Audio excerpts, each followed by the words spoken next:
नाज़रीन, आज से 20 साल पहले डॉक्टर आफिया सिद्दीकी को अगवा किया गया था और वो आज भी अमेरिका की एक बदतरीन जेल FMC कार्सवेल में है। आखिर वो क्या वजह थी कि डॉक्टर आफिया सिद्दीकी को अगवा किया गया और 86 साल कैद की सजा सुनाई गई? आखिर इन्होंने ऐसा क्या फार्मूला तैयार किया था जिससे अमेरिका खौफजदा था? आज डॉक्टर आफिया सिद्दीकी की रिहाई के लिए क्या कोशिशें की जा रही हैं और जिसकी वजह से उम्मीद की जा रही है कि वो जल्द रिहा हो जाएंगी? इस सब के बारे में जानने के लिए वीडियो को आखिर तक जरूर देखिएगा। नाज़रीन, डॉक्टर आफिया सिद्दीकी के खानदान की बात करें तो वो एक सादा सा मजहबी और पढ़ा लिखा घराना था। इनके वालिद का मजहबी तालीम की तरफ बहुत रुझान था। इन्होंने अपने बच्चों को मजहबी तालीम के साथ साथ दुनिया की आला तालीम भी दिलवाई। डॉक्टर आफिया सिद्दीकी बहुत अक्लमंद और ज़हीन थी।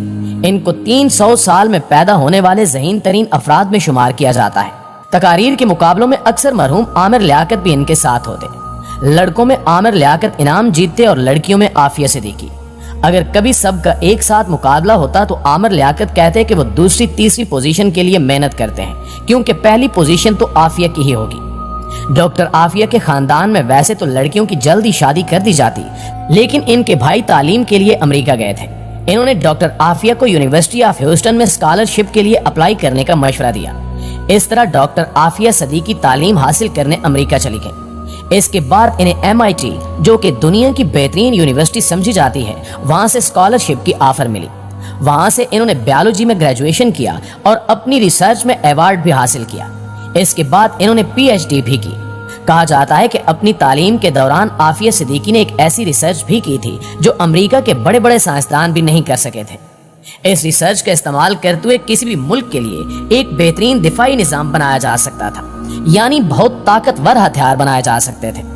अमेरिका के कुछ साइंसदानों को इस बात का पता लगा तो इन्होंने अमेरिकी इदारों को इस बात की खबर दी कि डॉक्टर आफिया के पास एक बहुत ही अहम रिसर्च है जो अगर पाकिस्तान के हाथ लगी तो हमारा बहुत नुकसान होगा। इस तरह डॉक्टर आफिया सिद्दीकी से वो रिसर्च हासिल करने के लिए अमेरिकी इदारों ने कोशिशें शुरू कर दी।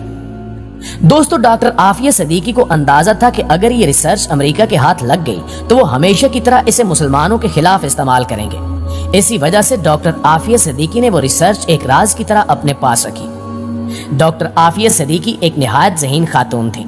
इन्होंने ये जहानत बेहतरीन तरीके से इस्तेमाल की थी।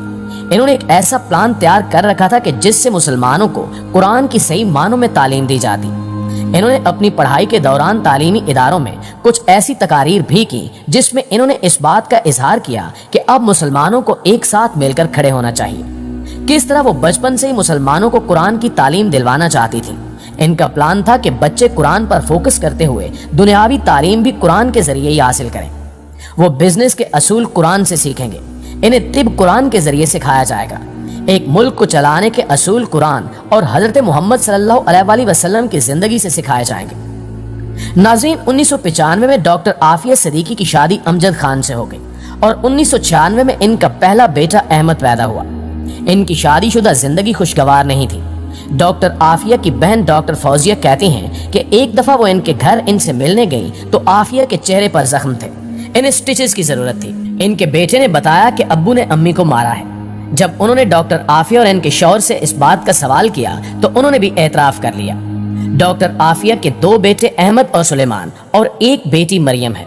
इनकी शादी कामयाब नहीं हो सकी और 2002 में इनकी तलाक हो गई, जिसके बाद इनके साबिक शौहर आफिया पर इल्जाम लगाते रहे कि वो एक खतरनाक खातून है जो दहशतगर्दी में मुलविस है। हैरत की बात यह है कि इसके बावजूद उसने अपने बच्चों को मुकम्मल कस्टडी डॉक्टर आफिया को दे दी। ये बात ये साबित करने के लिए काफी है कि इनके साबिक शौहर के लगाए गए इल्जामात मुकम्मल झूठ थे। कुछ रिपोर्ट्स के मुताबिक डॉक्टर आफिया के शौहर अमजद अमेरिका की तरफ से की गई साजिश में मुलविस थे। वो इस मकसद से भेजे गए थे कि डॉक्टर आफिया से इनकी रिसर्च हासिल करने की कोशिश करें, लेकिन जब कामयाब न हुए तो डॉक्टर आफिया को तलाक दे दी और डॉक्टर आफिया को अगवा करने का मंसूबा बनाया गया। दोस्तों, अमेरिका में 12 साल रहने के बाद 2002 में डॉक्टर आफिया अपनी फैमिली के साथ पाकिस्तान वापस आई। 31 मार्च 2003 के दिन कराची में डॉक्टर आफिया अपने 3 बच्चों के साथ एक टैक्सी में सवार हुई। वो इस्लामाबाद की फ्लाइट के लिए एयरपोर्ट जा रही थी, लेकिन रास्ते में कुछ लोगों ने इन चारों को रोका और टैक्सी से निकाल लिया। अगले 5 साल यानी 2008 तक वो सब गायब रहे। 2008 में अमेरिकी इदारों की तरफ से डॉक्टर आफिया के घर वालों से राब्ता किया गया और डॉक्टर आफिया के बड़े बेटे अहमद को डॉक्टर आफिया के घर वालों के हवाले कर दिया गया। اس کے بعد سے وہ اپنی خالہ ڈاکٹر فوزیہ اور اپنی نانی کے ساتھ رہتا ہے۔ اس کے بعد 2010 میں ڈی این اے ٹیسٹ کے بعد ڈاکٹر عافیہ کی بیٹی مریم کو ڈاکٹر فوزیہ کے حوالے کر دیا گیا۔ ڈاکٹر عافیہ کو افغانستان میں بگرام ڈیٹینشن سینٹر میں رکھا گیا تھا۔ 2006 میں معظم بیگ کی کتاب اینیمی کمبیٹنٹ کے نام سے آئی۔ معظم بیگ بگرام اور گوانتانامو جیل میں قیدی رہ چکے تھے۔ انہوں نے اپنی کتاب میں یہ ذکر کیا کہ بگرام جیل میں انہیں ایک عورت کی انتہائی دردناک چیخیں سنائی دیتی تھی۔ وہاں ایک عورت قیدی نمبر 605 اور دی گرے لیڈی آف بگرام کے نام سے مشہور ہو گئی تھی۔ کچھ لوگوں نے یہ خیال کیا کہ ہو سکتا ہے کہ وہ ڈاکٹر عافیہ ہی ہوں، لیکن یہ بات یقین کے ساتھ نہیں کہی جا سکتی تھی۔ 2008 میں ڈاکٹر عافیہ کو قید سے رہا کیا گیا اور ان کے پاس ایک بچے کو لے کر گئے جس کے بارے میں کہا کہ یہ آپ کا بیٹا احمد ہے۔ وہاں سے عافیہ اور اس کے بچے کو قتل کرنے کا منصوبہ بنایا گیا۔ یہاں سے کہانی کے دو رخ شروع ہوتے ہیں۔ افغانستان کی طرف سے کہانی کا یہ رخ سنایا جاتا ہے کہ ڈاکٹر عافیہ کو اس کے بچے کے ساتھ گورنر ہاؤس کی طرف جانے کے لیے کہا گیا تھا، لیکن وہ گورنر ہاؤس کی طرف جانے کی بجائے مسجد کی طرف گئی اور کمزوری کی وجہ سے گر گئی۔ جبکہ دوسری طرف امریکہ کی طرف سے یہ بیان دیا جاتا ہے کہ ان کے فوجیوں کے پاس یہ خبر تھی کہ ایک دہشت گرد عورت آئے گی جو دیکھنے میں بہت کمزور لگے گی لیکن بہت خطرناک ہے، اس کے ساتھ ایک بچہ بھی ہوگا۔ حکم دیا گیا تھا کہ جیسے ہی اس عورت کو دیکھو فوراً اسے قتل کر دو، تو انہوں نے ان کو دیکھتے ہی شوٹ کر دیا اور قتل کر دیا گیا۔ یہ ایک جھوٹی خبر تھی جو یقیناً ان کے گھر والوں اور پاکستانی قوم کے لیے بہت تکلیف دے رہی۔ ڈاکٹر عافیہ پر الزام لگایا گیا کہ انہوں نے امریکہ کے فوجی افسروں پر قاتلانہ حملہ کرنے کی کوشش کی ہے، جبکہ عینی شاہدین کے مطابق عافیہ اتنی کمزور حالت میں تھی کہ مسجد کی دیوار کے قریب گر گئی تھی۔ دوستو، سوال یہ ہے کہ اس حالت میں انہوں نے فوجی افسروں پر حملہ کیسے کیا؟ یقیناً یہ ایک بہت بڑا اور جھوٹا الزام تھا جو ڈاکٹر عافیہ پر لگایا گیا تھا۔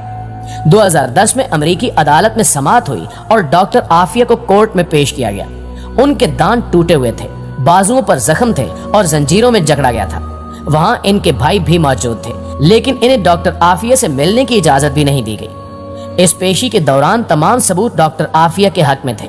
میڈیکل رپورٹس گواہ تھیں کہ ان پر کس قدر تشدد کیا گیا، لیکن اس سب کے باوجود ڈاکٹر عافیہ کو 86 سال کی قید کی سزا سنا دی گئی۔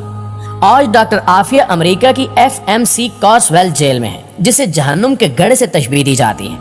یہ جیل باہر کی دنیا سے مکمل طور پر کٹی ہوئی ہے۔